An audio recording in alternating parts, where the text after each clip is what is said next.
He gets to the tunnel with the iron stick, huge iron stick, and he hit me right to my head and then to my shoulder, my arms, my legs, and was hitting me for, I think it was a week, and with the iron stick, a week straight, 4 or 5 times a day. After 1 month and a half, intense June, I remember that I felt that I'm a broken vessel.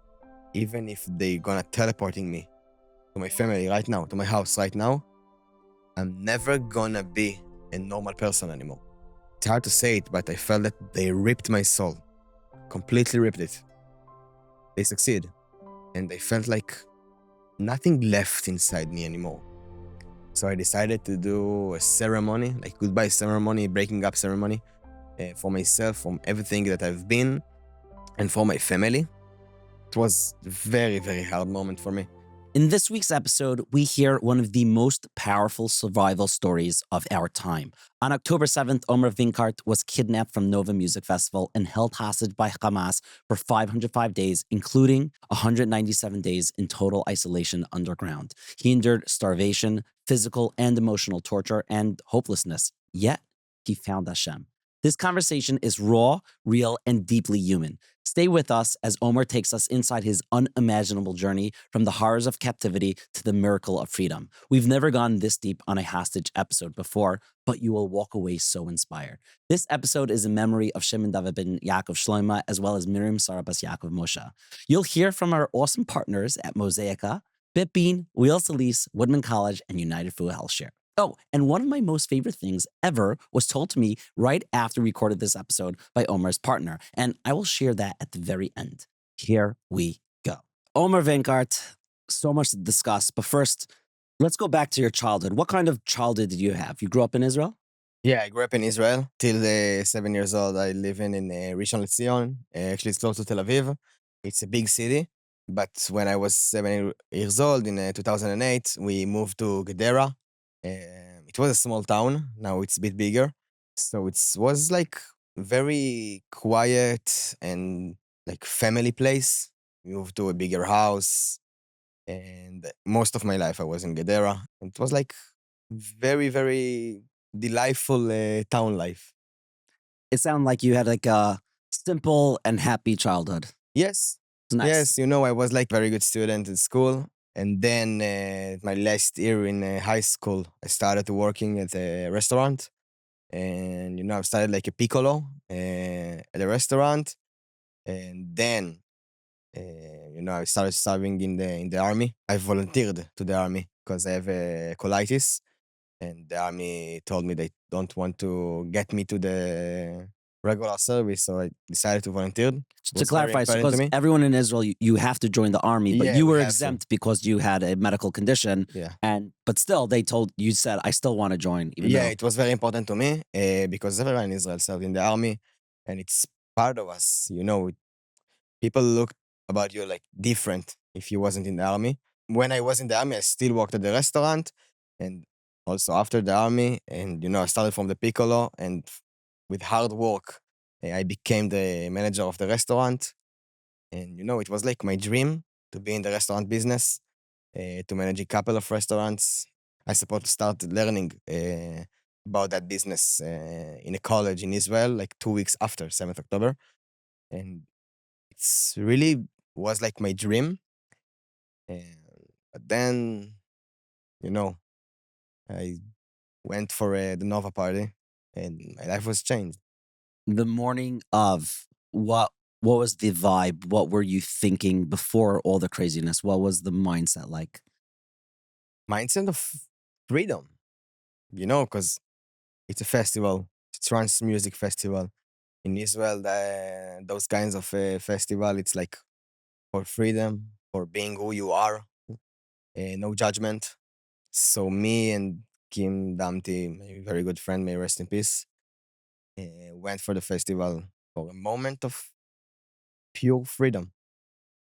At what point did you realize that something bad was taking place? Actually, when the missile started, I wasn't worried because, I'm from Gedera, it's 40 kilometers from the Gaza Strip, so I'm familiar with it. It wasn't something new for me. So I wasn't that worried. I told myself, okay, we're gonna get to the shelter and then we're gonna be fine. We're gonna be safe. Like hour, 2 hours, they're gonna send some missiles and then it's gonna end and we're gonna drive home safely. But then my friend texted me on one of the group chat that terrorists trying to get inside Israel. And still, I wasn't that worried because I was 5 kilometers from the borderline. It's quite far. And actually, Hamas terrorists tried to get to Israel like plenty of times. So I wasn't that worried. When Kim's old brother texted her that, they're talking about a lot of terrorists, then I was a bit more nervous because what is a lot of terrorists? It was kind of weird. But around 7:15, I think it was, yeah, 7:15, we started to hear some weapons shooting. And it was weird because, for me, I never heard like a weapon shoot close to me because I volunteered to the army, so I never touched a weapon before. And so I get a bit nervous, but still, I told myself that, you're 5 kilometers from the borderline, it's fine, it's quite far. But then we heard that there is a lot of terrorists in Be'eri. I was in Reim. I escaped from the party to Reim, to a shelter in Reim. It's like 5 minutes drive from Be'eri. You were by yourself or you were with someone Me else? and Kim. You were quick. Me and Okay. Kim. And then we understand there is a lot of terrorists in Be'eri. Be'eri is like 5 minutes drive, and we heard a lot of weapons shoots, all around us. That was the moment that I figured out that this is something huge. This is something new, and we never heard about something like this before. And it was weird for us that we don't heard the IDF.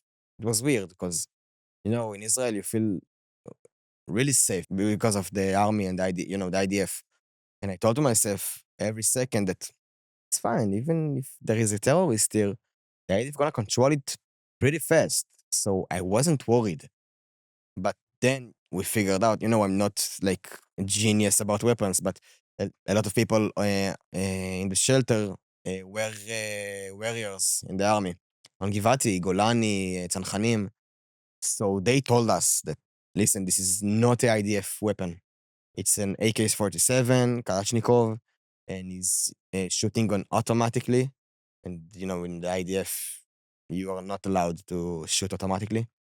And then we figured out that all of the weapon that we heard, it's from terrorists.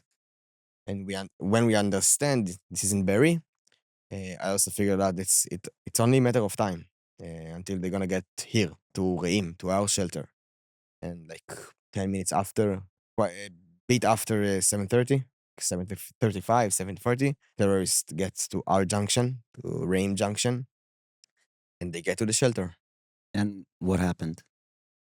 They started through grenades to the shelter, a lot of grenades. I stopped counting at seventh or eighth grenades. After the first three grenade, I still yelled to Kim, like, where are you? Are you okay? And she still answered me, Omer, I'm here, I'm fine, I'm here. And after the third grenade, I was very weak and pretty close to get unconscious. So I have no power to yell to Kim again. But I remember that after the third grenade, my head was exposed. So I took the closest body to me. After the third grenade, there was complete chaos. A lot of people get injured and a lot of bodies and bodies parts in the shelter. So I get the closest body and I put it on my head to protect myself. But I was very weak, pretty close to unconscious. So I ain't yelled to Kim again.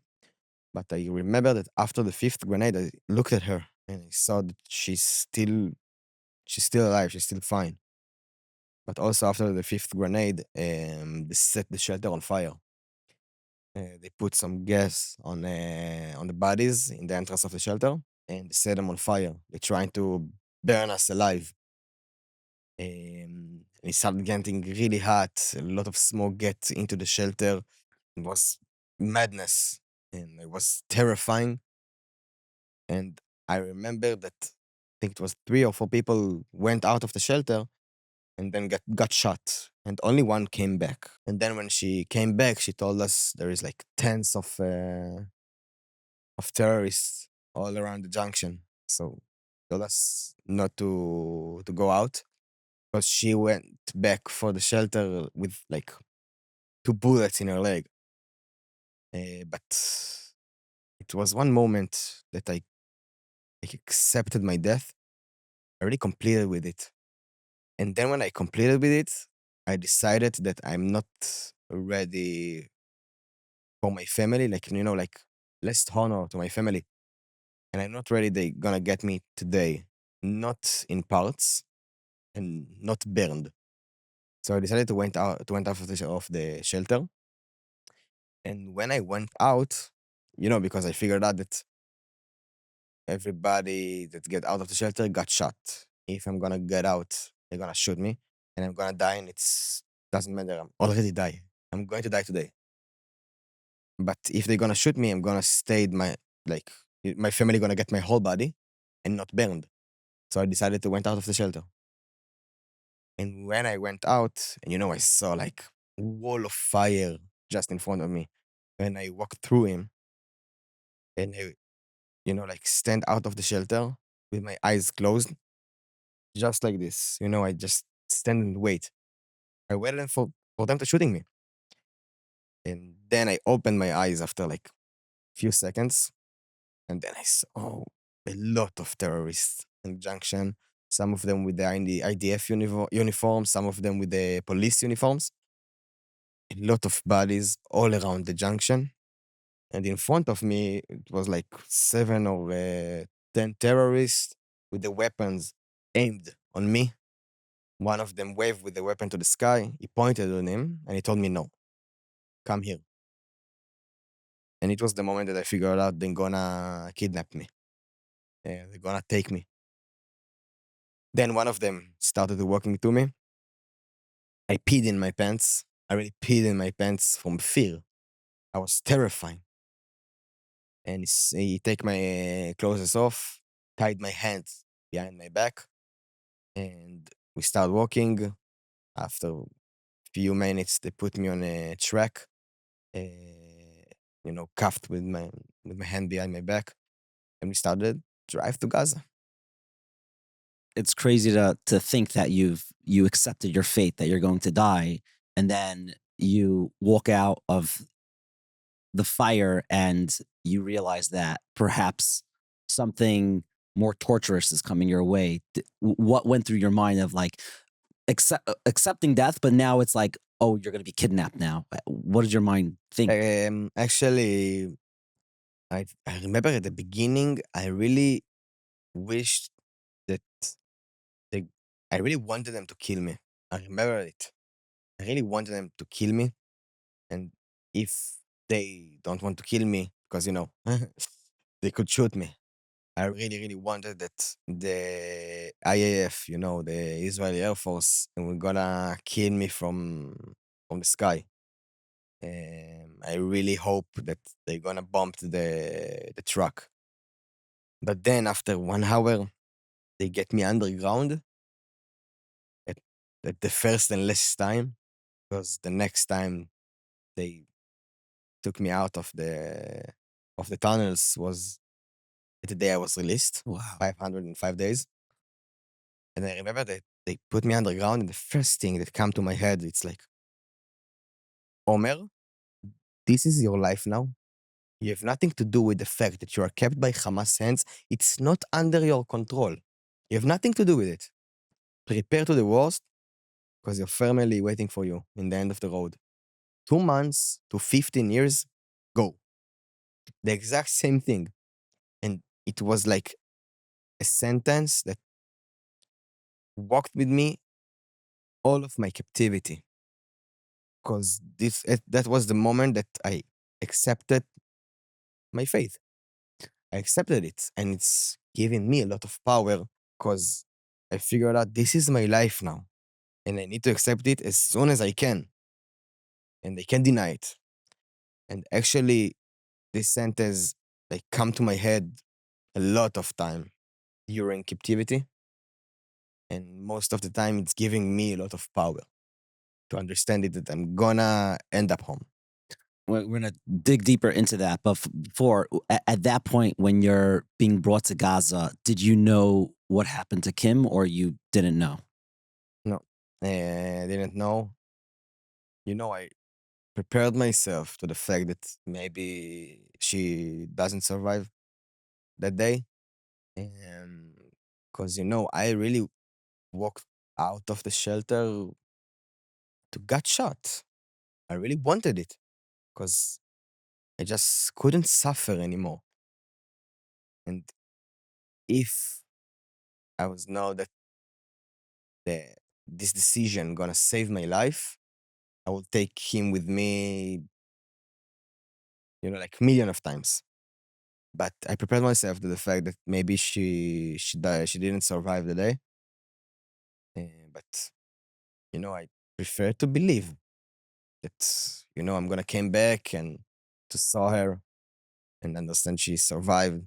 And I figured out that Kim didn't survive the day in 22nd February. The day I was released, it was like the first question I asked my mother and my father. And it was very important to me to ask this. Even think it was like before I asked about my brother and my sister. I'm sorry, Rand and Maya. But it was like my first question. And my mom told me that she's sorry. But again, I prepared myself, but it was very difficult because 505 days, I was, I have nothing. I really have nothing. And now I get anything back, but Kim, she don't hear. And it's hurt. I'm so sorry. Could you take us through day one? Day one, they bring you there, they bring you underground. Who is it? What's going on? Is it just get worse from there? Take us through it. They get me underground. And actually, the first 1 hour, I was alone with them.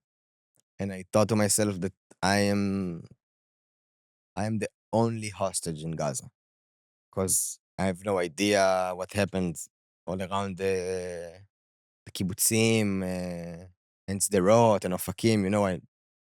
I wasn't heard about it because they they took me very, very early in the morning. So I have no idea. But then after 1 hour, I think, was 1 hour, we stopped. And then I saw four Thai people tied with their hand behind their back. And one guy is laying on the floor, is blindfolded, cuffed, with a shot injury in the stomach. This is Liam O. Liam, it's like 18 years old boy. They they kidnapped him from like his bed in his own house. Madness. And it was the first time I saw him. And we've been in a little cube. They're dig to the hole underground. And we've been in the cube like for 3 days, cuffed.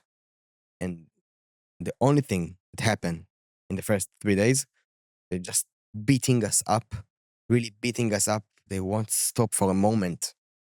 Really, just, you know, you close your eyes, you want to sleep.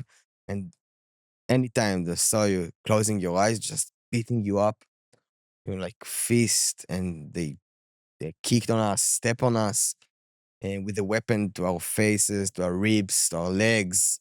And I even remember that there was step on the injured of Liam, shot injury, because they wanted him to continue bleeding, like To bleed out. to bleed out. They didn't stop for a second. The first 3 days. After 3 days, I remember they took us to a bigger room. Like it was a room. I remember that I was shocked that there's rooms underground in Gaza. And they put us in a room. They put us like a little piece of a nylon bag in the edge of the room. They give us another little piece. They uncuffed us and they told us like, this is where you sleep. This is your blanket for 6 people. And then they closed the door. It was the first time we were alone. And finally they stopped beating us up. I remember that, they closed the door behind them. And it was the first time we were alone. and I was laying on the ground and I was like closing my eyes. I'm not ready to handle the situation. I was denied it. I really denied it. But then someone grabbed my hand and I opened my eyes. I saw Liam. He took my hand and he told me, "Be strong, brother." Wow. And, I sit up and I'm still holding his hand. And I looked at him. I told him, "Don't lose your hope. We're gonna end up home." It was the first sentence that I told to Liam. Actually, me and Liam tattooed it on our leg Hmm. when I came back, because Liam was released in November 2023. And it was like our moment. It was the moment that we figured out that no matter what's gonna come to us, we're gonna handle it. We're gonna do it as long as we're together. And in this moment, I remember that it was the moment that I figured out that, you know, I'm not allowed to losing my hope. This is gonna be like maybe the most important stuff here in captivity. I'm not allowed to losing my hope, and I'm supposed to be fully believed of coming back home. Because if I ain't believing it, what am I hoping for? I can't hope for something I don't even believe that's gonna happen. So I figured out this is the thing that I need to took with me until my last day in captivity. Because this is what gonna get me back home. This episode is just warming up, but first, if you're thinking about owning your future career and getting a college degree, I want to tell you about Woodman College. Woodman College is 100% online and has hundreds of happy from students who are already building real careers. And this is a serious regional accredited college, not a degree mill. You graduate with a respected degree that actually carries weight in the real world. It doesn't matter what direction you want to go or whether you're looking to become a nurse practitioner, a BA therapist, work in IT, cybersecurity, or go into accounting. Woodmont keeps adding high quality programs so you can study what genuinely interests you. And one of the biggest advantages is flexibility. You take classes on your schedule. Everything is online and the platform is extremely user friendly. On top of that, the level of support is incredible. There's so much built in help that it's honestly very hard to fail a course. And there are practical focus degrees that prepare you for today's workforce, including real world skills like using AI. It's also super affordable and scholarships are available. So check out the link in the show notes or go to woodmancollege.edu to learn more about Woodman College. Now, we'll be right back, but can you picture that kind of book you pick up for a few minutes and then you realize you haven't put it down and it's been a few hours? This is exactly what you get with One for the Books and another One for the Books by Fagi Goldstein and Chaya S. Newman. These are real life stories told with warmth, clarity, and built around two things we all need more of: noticing Hashem's kindness and remembering the power of simple chesed. Some of the moments are easy and uplifting, and some are harder and more complicated. But even when a story is tough, it's not there to weigh you down. It's there to strengthen you because the impact stays with you long after you close the cover. Both titles are in stock at mosaicapress.com. And if you use the coupon code INSPIRE, you'll get 15% off. Again, you could go to mosaicapress.com, use the code word INSPIRE, 50% off. Of course, you could get this book in bookstores and stuff, but then you won't get the 15% off. The books are One for the Books and another one for the books. This is the kind of book that I get and people borrow it from me and they never return it. So I am not lending these books. Go ahead and buy it. They're awesome and they will make you think. Now back to this week's episode. I'm curious, before you were kidnapped, what was your relationship with Judaism? And then as you're underground there, does it shift? Does it morph? Does it change? Before my grandfather passed away, I wasn't religious, but not. I wasn't even like. I was maybe like bit anti-Jewish, not atheism, but bit anti-Jewish. Mm-hmm. But after my grandfather passed away, I get closer to the religious because my grandfather always trying to show us the beautiful parts of Jewish religion, and there is a lot of beautiful parts, a lot of, and I getting closer and closer after my grandfather passed away because this is the thing that I wanna take from him, and I getting closer, but before 7th October, I still was like very far from religions, and I wasn't eat kosher. I can tell you that when I was underground in Gaza at 7th October. If you opened my story on Instagram, you could see like octopus and oysters that I ate Mm. like the day before. But since the moment I walked out of the shelter, I felt that someone guarded me. Really, someone guarded me. And I getting closer to religious, very, very, very closer.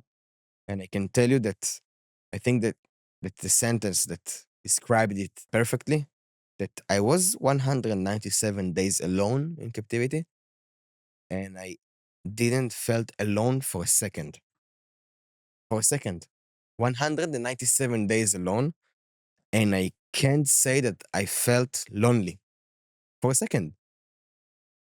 And I think this is the sentence that described it like perfect. And I can't tell you that today, like, I'm big Jewish, but I really getting closer. I eat kosher today. Wow. I prayed before Yeah, I saw water. you make Yeah, the you saw bracha. it. Yeah. Yeah. I prayed before water, and most of the time say thank you about everything, because everything it's non-obvious for me now.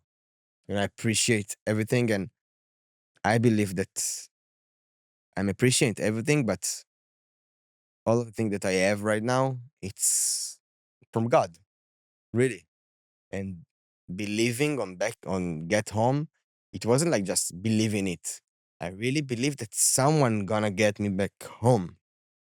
And again, I was 197 days alone, and I didn't felt alone for a second. It's crazy. Wow. So I'm really, really, really believing about like, yeah, about God. Yeah. Yeah, and And I can hear it's a little hard for no, you to even say, but but I have to say it's it that incredible. this is like on the Jewish religion specifically. Okay. And it's like bigger than the thing that I'm saying right now. But the Jewish religious really, really walked with me in captivity on this way. Plenty of ways that it's a bit complicated to explain it. But it wasn't like God, like the Christians or Allah, like Muslims. It's like our God, really Jewish religious. That's really incredible. So you mentioned that you were alone for 197 days. Yeah. Out of the 505 days, what period was that? After the first deal on November 2023, Liam was released because he's a kid, and also the Thai people was released, and I stayed alone. Well, then before they took them, what's that feeling? Because on one end, I'm sure you're happy for them, but then you also I was realizing, okay. I was completely and full-heartedly happy that Liam and the Thai people, but Liam get back home. Really, I ain't jealous about Liam for a second. I was so happy that he get back home to his family, and I thought I'm gonna get back home like sooner than like it was 450 days after Liam, so it's a lot. hmm, It's a lot of time. But I really, really, really was happy for him, and I wasn't jealous. But I remember that after they took Liam and closed the door after him, behind him, I was in a panic attack for like almost 2 days. I was really afraid about the fact I'm gonna be alone, and I don't know for how many time I'm gonna be alone, and I was afraid for me to get crazy. But after 2 days, it completely panic attack. Okay, I decided to, I figured out that I'm gonna get crazy, and I have to start to doing something with me and with myself. So I decided to start walking, and I was like walking for like I think 8 or 10 hours a day in circles in the room, just walking. But after 2 days, I'm getting really, really bored. It's very boring. You can try it at home. It's very, very boring. I trust you.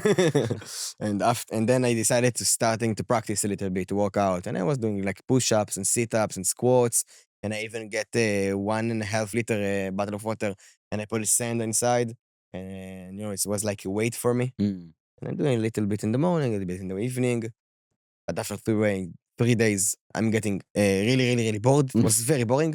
And then I decided to, it's not deciding, like I allowed myself to start thinking out of captivity. Mm. Because again, we're gonna come back to the sentence that I told myself when I get underground. It's like, Omer, this is your life now. You have nothing to do with the fact that you are kept by Hamas hands. Prepare to the worst.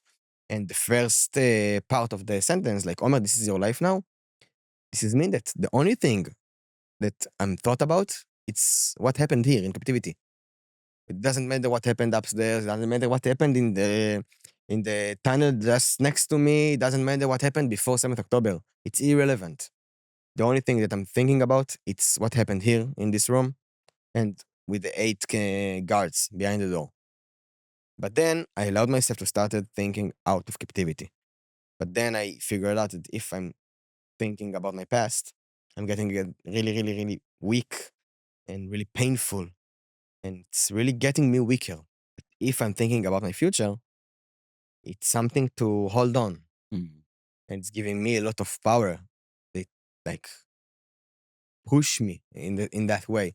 So I started to plan my life like in the thousand scenarios for like so specific details. And this gave me a lot of power. So in 197 days alone, I was, walking around and practice a little bit. And most of the day, I was thought about my future. Only thought about my future. And that gave me a lot of power. It's so powerful. I mean, sadly, you were forced kind of to do that because you were literally trapped. But Yeah. it's such an important lesson for life to hold on to our dreams and hopes and plan it out because Yeah. who knows what's the goodness that's coming our way. While that's happening, how does like the meals work? Are they giving you any food? Are they still beating you up? Are they talking to you at all? Like, is there any interaction with Hamas? So we have to talk about the first time I was alone. The first part I was alone, and then on the other part. At the first 32 or 33 days, like since the day Liam walked out until the 2nd January 2024, they ain't beating me up. And they gave me like not normal but reasonable amount of food, like 3 to 4 pitas a day. So, no, it's not a lot, it's very little amount of food, but it was fine for me. They don't beating me up, and actually, I demand them to get inside the room and sit with me for 5 to 10 minutes a day because I'm afraid to getting crazy. Of course, it's Hamas terrorists, so you can't trust them. So they get to my room for doing it for like one in 4 days, one time in 4 days, not every day. But after 2nd January 2024, they transferred me from this room to a narrow tunnel. And when I told you narrow tunnel, I'm talking about 3 feet Wow. wide and like 26 feet long.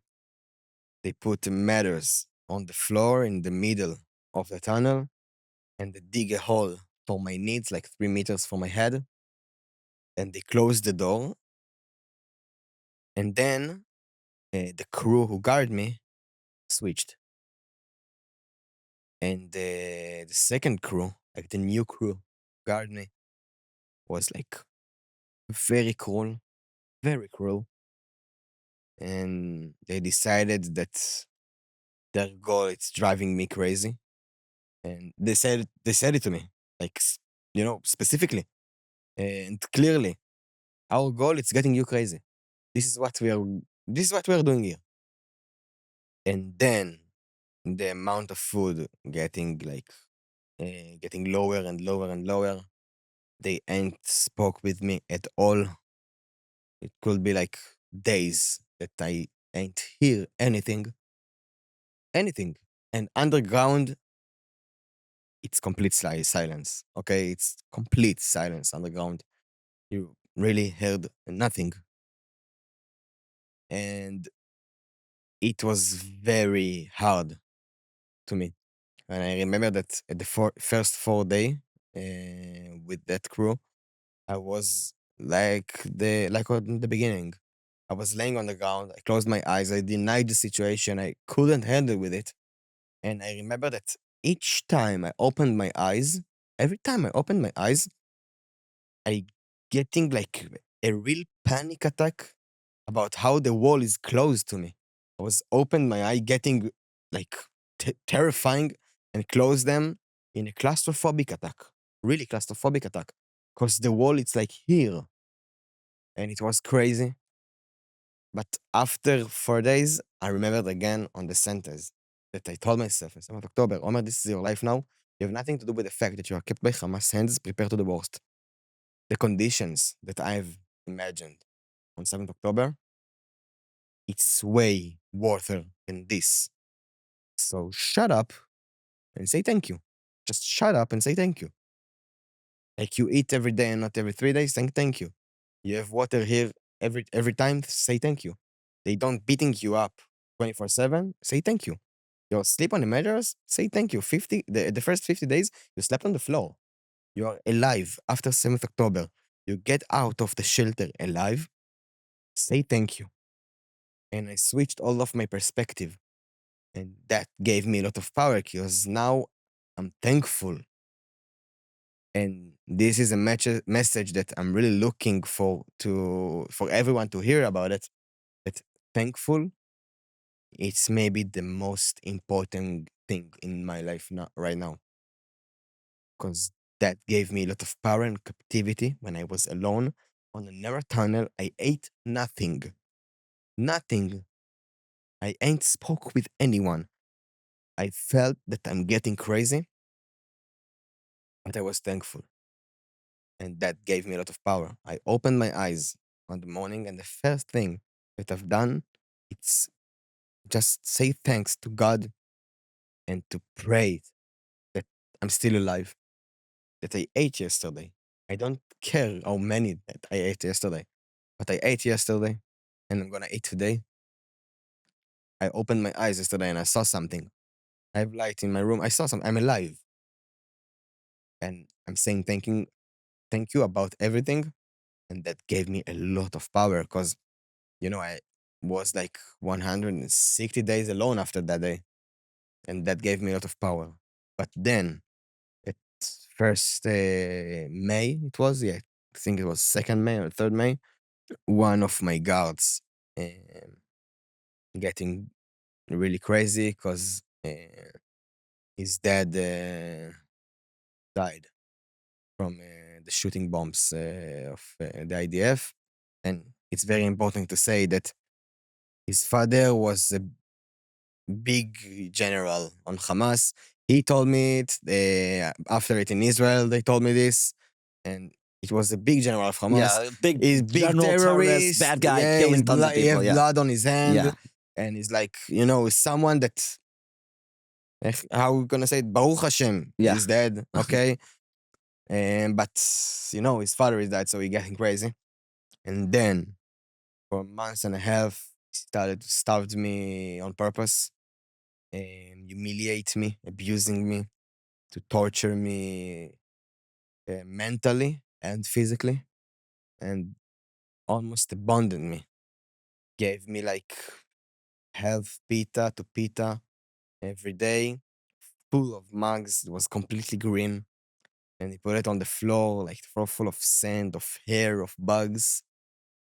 Water he brought me once in 4 days instead of every day. He get to the tunnel and he welcomed me, spitting on me.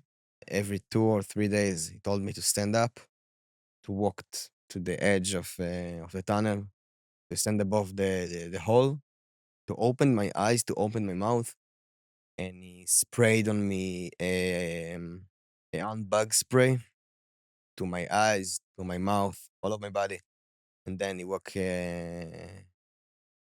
around and he sprayed on my matters, on my spoon, my toothbrush. my plates. And after 2 weeks, he's starting to hit me um, with the iron stick. My birthday gift from him. And he told me this. It was like an iron stick to my head. It was in 22nd May 2024. It was my 23rd birthday.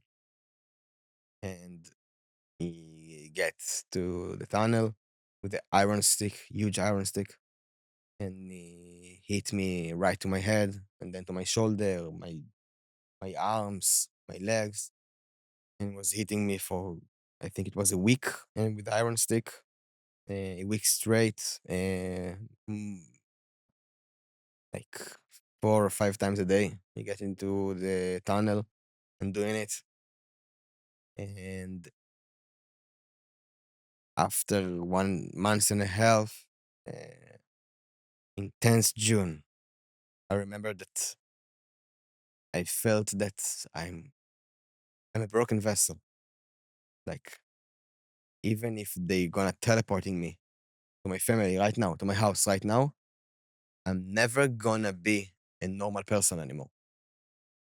It's hard to say it, but I felt that they ripped my soul, completely ripped it. They succeed. And I felt like that nothing left inside me anymore. So I decided to do a ceremony, like goodbye ceremony, breaking up ceremony for myself, from everything that I've been, and for my family. It was a very, very hard moment for me. Like maybe not the not the hardest time of my life, but one of the third hardest moments of my life. Because the first, the 7th October, Hmm. the second was my birthday, and that was the third. And I was completely broken vessel, completely nothing left inside me anymore. But after 3 days, it was my last day alone because Guy Gilbadalan, Divatar David, and Tal Sham joined to my tunnel. And, I figured out that I'm not gonna be alone anymore. And it was my turning point, a real turning point for me. My favorite part about this episode is coming up. But first, I got a call from my friend Sruli. This is true. And Sruli's watching this. Don't worry, I won't say your last name. He is someone in the real estate world.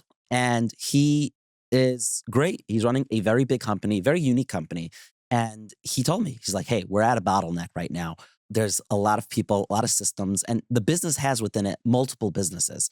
And things are getting lost. And we have a great website, we have a great team, but we don't have a good online, I don't say online, but we don't have a good software system, of course, could be used online, that could really mesh together and handle our clients, could handle our team. And there's nothing out there. Yeah, there are programs out there, but there's nothing meant for us. I said, Sterling, don't worry. He's like, you know why I'm calling. Yes, I'm like, yeah, I know. BitBean.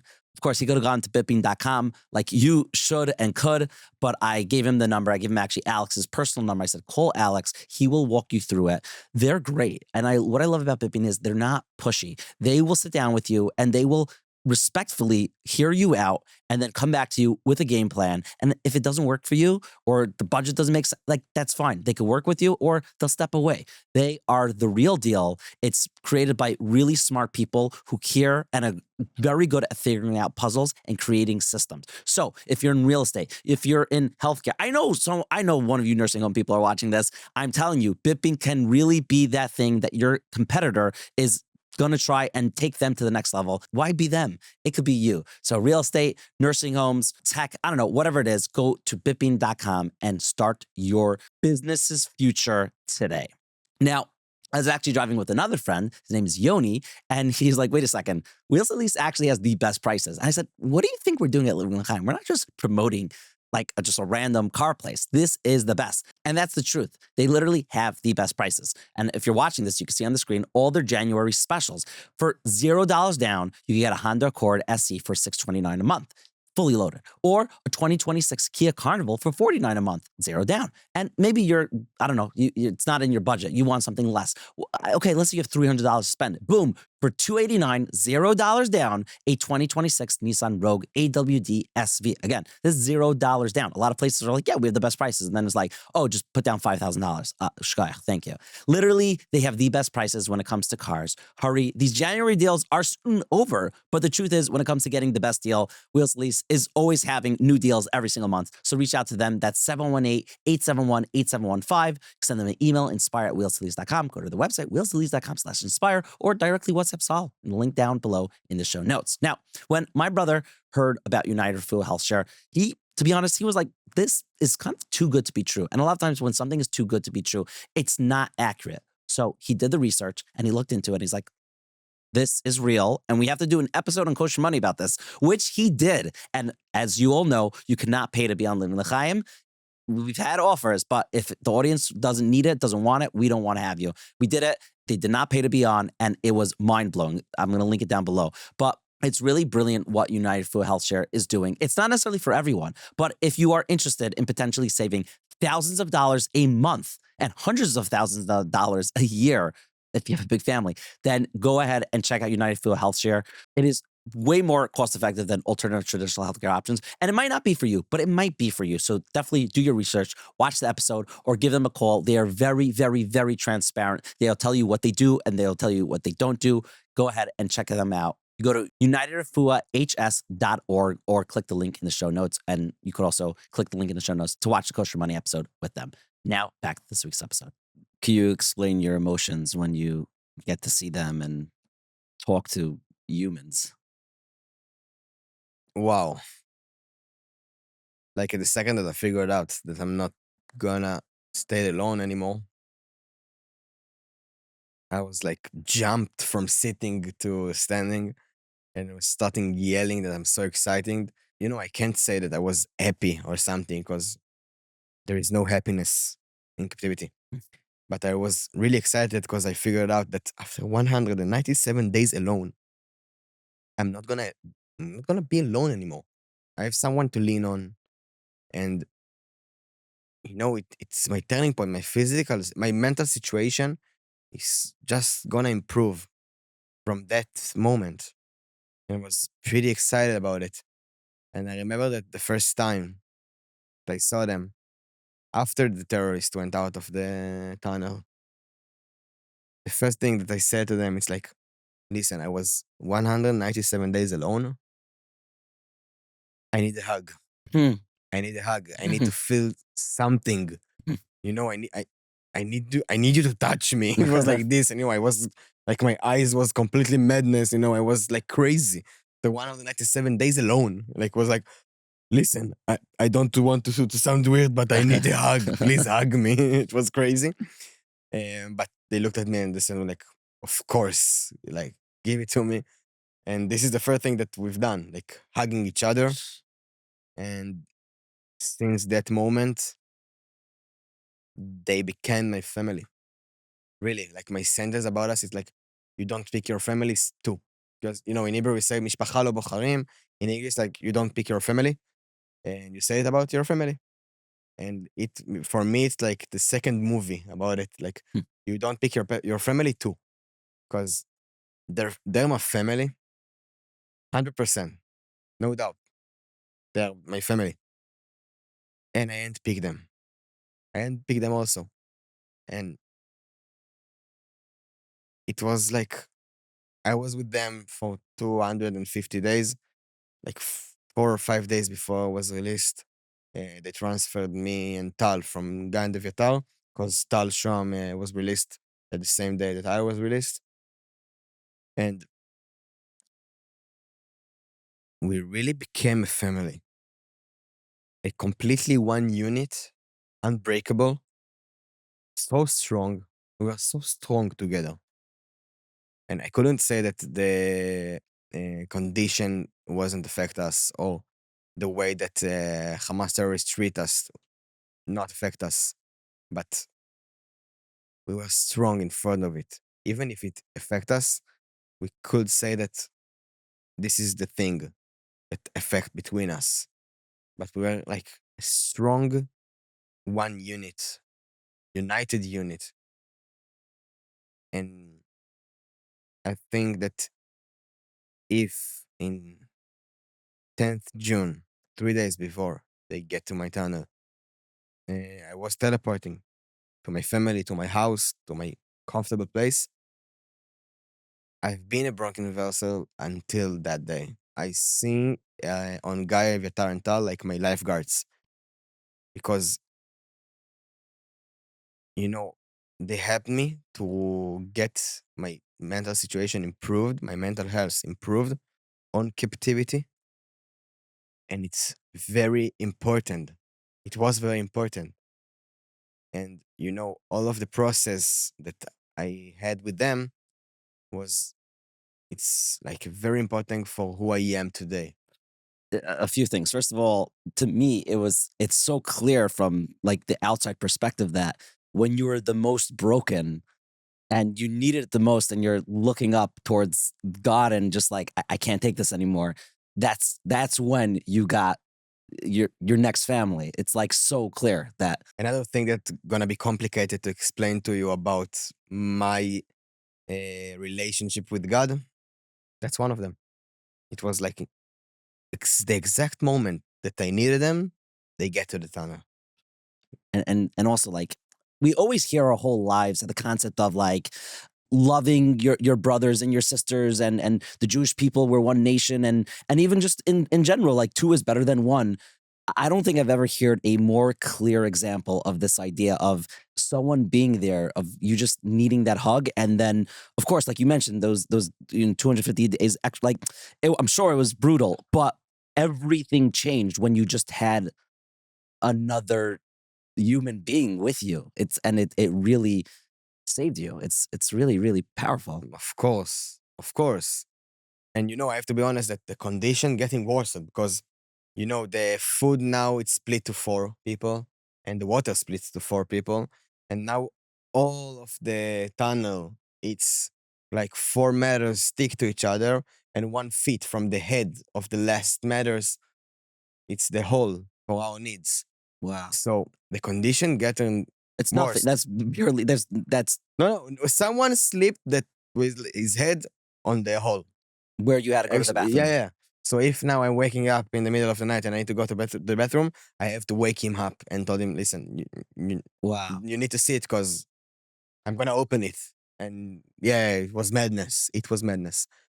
And While you're there, did you get any news about what was going on outside? How Israel's obviously trying to save you, your families. Everyone's like there on the outside trying to. But do you have any no, notifications? I wasn't exposed to the news or something like this until 13th June, the day that Guy Avatar and Tal joined to the tunnel.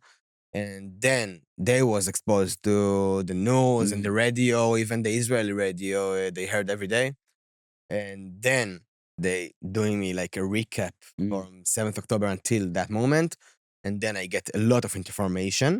I heard about the Kikar, and I heard about the campaign of bringing them back home now, and I heard about the war with Lebanon and Iran and all of, and also in the West Bank. And I heard about the demonstration that happened in Israel every Saturday, and that the Israeli people really into it.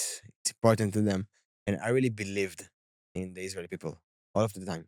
And it's given me a lot of power. But then since 13th June, they exposed us for I think 3 times for some information. One of them was that the IDF killed Ismail Haniyeh on Iran. Terrifying. It was terrifying. The second one was the second Iran attack, Iran missile attack on Israel on September, that Hamas murdered 6 hostages in the tunnels on Rafah. And they told us about it because they wanted us to know about it and to understand that if the IDF trying to rescue us, this is what's gonna happen to us also. And it was also terrifying. And that Hamas and Israel signed the deal that me and Tal was released. could you tell us about the day or maybe day or two leading up to getting out of there? Wow. So it's Saturday morning, and it was me, Omer Shem Tov, and Elia Cohen. I want to say to you that they're waking us up, but we ain't slept for a second. We're so excited. So we ain't slept for a second, and they're coming for us, and they gave us the stupid uniforms. They blindfolded us, and we started walking up. And I remember that we stopped like a couple of feet from the exit of the tunnel, and we stopped there for like an hour, and we didn't understand what's happening. And we blindfolded, we were grabbing each other hand, Omer from the right of me, Elia from the left of me, and we felt the outside because it was in the winter, so we felt the cold weather, and we heard the rain, and the cars driving in the road, and we heard the chicken and people talk with each other. It was amazing because finally, after 505 days, we finally heard the outside, the upground. It was amazing. And Elia prayed Shir LaMa'alot on repeat. He's prayed Shir LaMa'alot. He doesn't stop. And after like 1 hour, me and Omer joined him. But I remember that I really yelled Shir LaMa'alot because so many emotions just went out of me. And we found ourselves holding each other hands, blindfolded, terrorists from the right of us, terrorists from the left of us. A couple of seconds from the moment that we're gonna get upground for the last time of our lives. We're gonna get out of here in the middle of Gaza, yelling Shir LaMa'alot, yelling it. And I remember that when we finished, I told them thank you about the most emotional and powerful moment of my life. Really, I really remembered it. That I told them just thank you about my most emotional and powerful moment of my life. And then they grabbed Omer's hand, took us up. They put us on a van. And I remember that we switched for like 5 vans and 3 privates, blindfolded in 6 hours. We drove all around Gaza. It was crazy. I even remember that at some point, Omer whispering to my ear, like, listen, dude, I don't know if we're gonna get home today. Really. Hmm. But after 6 hours, they took the blindfolded off. And we saw thousands of Gaza's people around us, thousands. And then a stage and the Red Cross van across the road. And that's it. We did it. Finally, it's over. I did it. And I felt the victory just spread it all around me because everything that I believe in for on captivity. And I felt the victory like spread it all around me because I realized that everything that I believe in for on captivity is true. I hope for and believed for me taking back home. There is the car gonna get me out of here. I prepared to the worst and I handled with the worst. My family waiting for me in the end of the road. There's a car gonna get me to my family. And then I remembered at the second that I crossed the borderline, 7th October, terrorist pointed on me and put the V to the sky. And I told myself, this is the way I get in. This is the way I'm getting out. Hmm.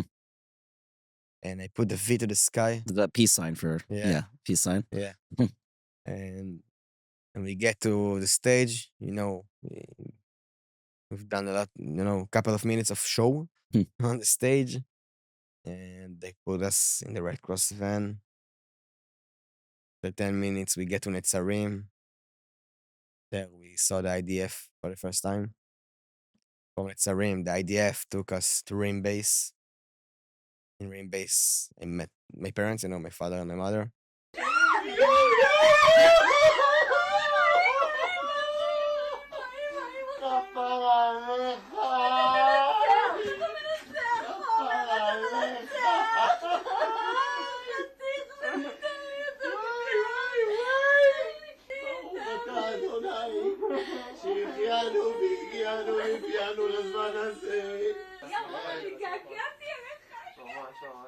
Moment that just can't explain in words.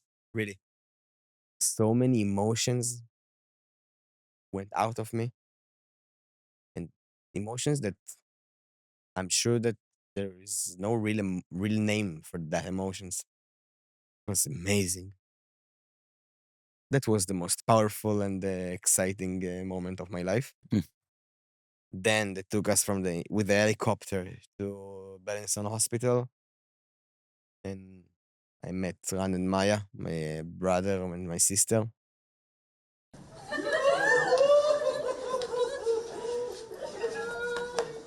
האיחוד המיוחד.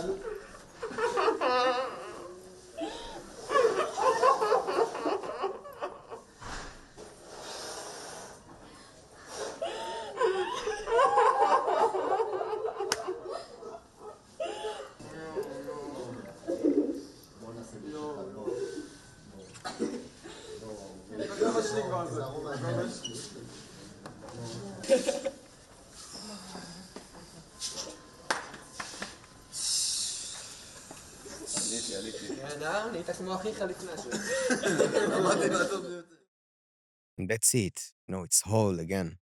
The moment that five of us waiting for him for 505 days finally happened. It was amazing.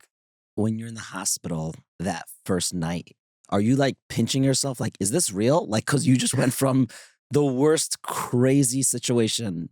Actually, I remember that all of captivity, I imagined the moment that, the first night at home, it's safe place, okay? It doesn't matter, Bellinson home. If I have my family, it's my comfortable and safe place. And I thought to myself every time that I'm gonna be afraid to fall asleep because I'm afraid to wake up on captivity. Mm, I was very tired and I really wanted to fall asleep. But I lost 84 pounds of my body weight, 84 pounds. Wow. like 40% of my body weight. I was very lean. I ate nothing for months. But then when I came back on Bellison Hospital, I ate like a whole pizza and 3 hamburgers. Mm. So even when I was tired and really wanted to fall asleep, my stomach was so hurt. She just told me, dude, what are you doing? You ain't ate for months. What are you doing? So I really suffered that night and I Oh, didn't gosh. sleep for a second. They didn't stop you from eating so much. They But they- tried. They told me like, no, you can't eat it. And I was like, who are you? Who are you? I ain't for months, and now you're gonna tell me what to eat and what not to eat. No. I'm gonna eat it. But the other day, like day after, I sat in front of the nutrition doctor and I told her, "Okay, I'm sorry, I'm gonna listen to you because I came back and I just don't want to suffer anymore." Right. And I really suffered that night. But then I fell asleep the other day, and it's not. It was like different kind of sleep because I can explain it, but all of us really used to it that like the feeling of being real safe. And at the second that I get to see my parents on rain base, I felt it in 1 second. I felt safe again after 505 days that I wasn't felt safe for a second. In a second, just like this, I'm safe again. And it's a real feeling. It's a real feeling. And people, we're so used to it. So we ain't know that, you're really feeling it. But it's a real feeling, just feeling safe. You felt it physically. I really felt it physically. And it was crazy. So, fell asleep again, knowing I'm in my safe place. And my family around me was different kind of sleep. It was amazing. Really amazing. You've almost been out of Gaza for a year at this point. It's coming up, Yeah. and it's probably feels like a very different life, and I'm sure you feel like a different person. But sadly, you probably have seen the insane rise in anti-Semitism, the insane rise of hate of Israel. I don't think there's anyone better to ask this question to than someone who was literally tortured for 505 days by Hamas underground. What do you say to the haters that are they're saying Israel's the bad guys? What do you say to the people saying, no, you Jews, you're the evil ones? What S- do you say? So first, it's nonsense. But again, I told this to you before we Sure. started, but I can't blame them because the only thing that they know is the Palestinian sides, okay, the Gaza sides, doesn't matter what, but they have no idea about our sides. So I can't blame them because they really don't know our sides. We are responsible about, we are, when I say we are, I'm saying the Jewish people around the world. This is the reason that I'm sitting with you and telling here to you about my story because I know that millions gonna listen to it, and it's important because all of the Jewish people around the world need to raise their hand and to tell about our sides, about Israeli sides, because all of the people, the pro-Palestinian, I can't blame them because this is the only thing that they know. Mhm. This is the only thing that they know. So I can't blame them because they don't like choose. This is the only thing they know. It sounds horrible. So of course they're gonna believe it. But if we are, as a Jewish people around the world, Jewish communities around the world, gonna sit in front of them and tell them our sides, now they can choose. And I guarantee to you that if they're gonna hear the both of the sides, most of them, a lot of them, I don't know if most of them, I don't care. A lot of them gonna choose our sides. They're gonna choose our side and gonna believe in our side. But now they don't even know our side. So I can't blame them. But it's very important because, I'm looking around. Let's talk about Europe, okay? And I see that, and I see what's happening in Europe, the demonstration and all of the pro-Palestinian. You know, it's very scary for me now to fly to Europe to travel, and I don't want it to be like this. And even with all I've been through, I'm still believing in peace. Okay, Wow. I'm believing in peace. And here I can tell you, after what I've been through with Hamas, we can't. There is no chance for They peace. deserve to die. Okay, really, there is Yeah. no chance for peace with Hamas. As long as Hamas gonna control in Gaza, gonna be the government in Gaza, there is no chance for peace. Okay, but all around the world, I want people to live in peace, and I want to go to Europe, to go here to the US, all around the world, and not to be afraid about who I am, about the fact that I'm Jewish people, that I'm Israeli. And this is our responsible. The Jewish community is responsible to show them, show everyone, to show the world the other side. If we are going to show the world the other side and doing some explanation about the situation, things is gonna be different here. All around the world. It's gonna be different because now when they have the both sides and they can choose, now I can get opinion about what they thinking of. Understand it? Because before of it, they know only one side, they choose it. Yeah, no, So I have no opinion about it the because this is the only thing it's a they great know. thing to say because Israel clearly lost the PR war over here, the Jewish people, Yeah. and everyone only saw one side, and honestly, it wasn't truthful. We've seen so much AI and just lies that has been there, and they don't show you. They don't know about you suffering for Yeah. 505 days. So now that people could see it, it's like, whoa, take a step back and see what that side was doing, and then you make your decisions. But Mhm. if you're only looking at it at half face, then you're not even knowing the situation. Exactly. This is the reason that I'm here in the US right now. This is the reason that I was in Europe and telling about my story and doing some explanation around Europe.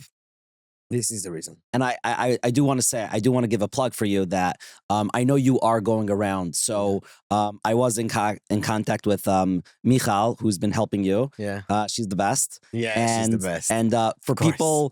people always ask with guests, and especially people who were hostages in Gaza, like how could they reach you? So if you want to get Omer to come speak in your shul, your school, your community, whatever it is, you can reach out, and we'll put all the links in the show notes. You can reach out to Michal. So I'll spell it for you. Michal, Michal dot PARPARIM at gmail.com. Of course, we're going to link it down below. And also, so I do want to discuss something, maybe a little uncomfortable, but when people see what you've gone through, and they're going to be like, okay, now he's set for life. He could do whatever he wants. But that's not really the story, right? No. This is wow.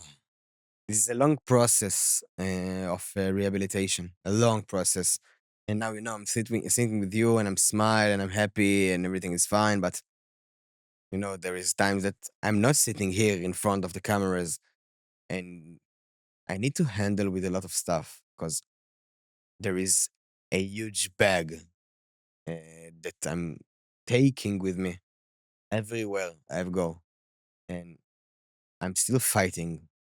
I'm still fighting. And I'm going to fight until my last end. My fight is for being strong and happy.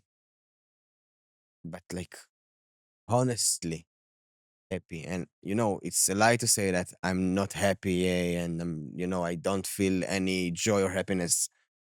I feel joy and happiness, but it's come with a lot of difficult stuff that I'm supposed to handle around the week, around during the day, and every time. So it's pretty hard process, and you know the rehabilitation gonna be for long years from now, even for maybe all of my life until my last day, and I accepted it. It's gonna be like this, but it's hard because I was a manager of a restaurant before, and now I'm not able to came back to working at the restaurant business because it's a lot of pressure, a lot of stress, and it's very fast and high rhythm and a lot of noise and people yelling, and it's very hard to me. And to working with the boss on my head, it's also something that I don't know when I be capable to do it again, or even if sometime I'm gonna be capable for doing it. And my biggest future today is to being a father, a real father, living with his child and his wife. When he have time to really raise his kids, and it's very important to me for being very good family guy. This is my biggest dream today, and I know that I have still a long process before I'm gonna be really capable for being that family guy that I've dreamed. Mirza Hashem, you'll be a great husband and a great father, hopefully soon in the right time. Yeah, so I thank you for saying that, because I do think there's a misconception that people, think, again, Baruch Hashem, Israel is taking care, but at the end of the day, you're through the most traumatic experience I can't imagine. Like you said, you will be dealing with these challenges for the rest of your life. And I know that it was set up a donation that people could help you, because I know you're spending your own money coming out here and sharing and telling people about everything you've been through. So people who have been davening for you to come home, people who wanted to help, now is the real time where they could actually help you. Of course, thank God you're out of there, but you still could use the help. So I'm going to personally donate $500. Anyone Wow, could thank donate. you. My pleasure. On yad.reachhands.com/Omer EN. Of course, we're going to put it on the screen and also link down below. Please open your hearts. If you could only give $1, then give $1. But if you could give $500, $1,000, $10,000, $1 million, whatever it is, please help Omer to be able to get better, to get back to himself, and also to be able to continue to share your story, let the world know. And this is the time where Am Yisrael, we could show, and even if you're not Jewish, you're watching this, you're a Christian and you support the Jews, this is the time where Omer is going to see your actual love come in. And also, of course, if you want to follow Omer's journey, you could follow him on Instagram, Omer Wenkart. I'll spell that OmerWenkert on Instagram. Of course, we're going to link it below. Omer, I know there's so much to be said. So again, if people want to get you to speak in their community, I highly recommend to reach out to Michal and reach out to her email. But I want to end off on this last question. Someone right now who's going through a hard time, whatever it is, we all have challenges. I don't think it's near the challenge that you've had and have, but someone going through a challenge now who needs that extra motivation, maybe what could you say about how God is looking after them? I said it earlier and I said it again, but I was 197 days alone and I ain't felt alone for a second. And for all of the people that now experience hard stuff of being in hard times, everyone needs someone who's gonna believe in him. And I felt that God, all of the 197 days alone and all of the 505 days in captivity, and until that moment, I feel that God believing in me. Omer Wenkart, thank you so much. Thank you. Whew. If you watched this entire episode, thank you. There's a lot going on in the world today, but you dedicated your time to us, to Omer, to hear a story. And that itself, you should know, brings Omer so much chizek. Please leave a kind message for Omer in the comments. I know we're going to get so much pro-Hamas people who are crazy watching our stuff. Thank you for supporting us, I guess. But the people who are normal and love us, it could be you've davened for Omer, it could be you've wanted to get a message to him. In the comments is where you could share the love, and he will see it. He told me he will read every single comment. So be kind and let him know that you love him. Thanks again to our wonderful partners, BitBean, Mosaica, Wheels Elise, Woodman College, and of course, United Refua, Healthshare. Go check them out. All links down below. And now Omer's partner was actually here when we recorded, and after I was thanking them, she said, no, thank you. We were all scared after October 7th, and the world was just hating on Israel, and we needed to get the hostages home. We were watching Living L'Chaim, following your posts, watching the podcast. Thank you.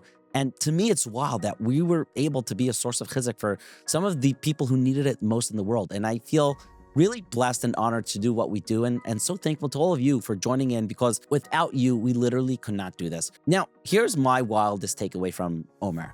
There's a few, but this is what I personally took away.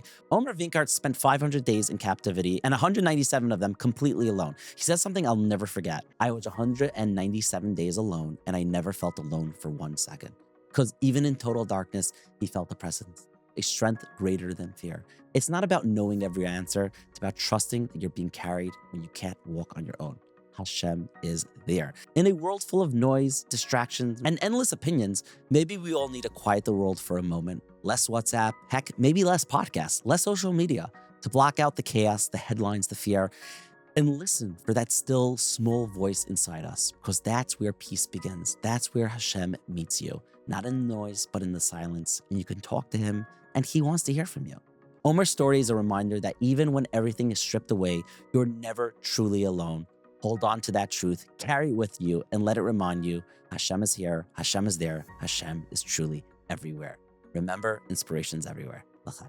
Oh, by the way, so many people watch these episodes, they're like, Dad, that was great. And then they go to sleep.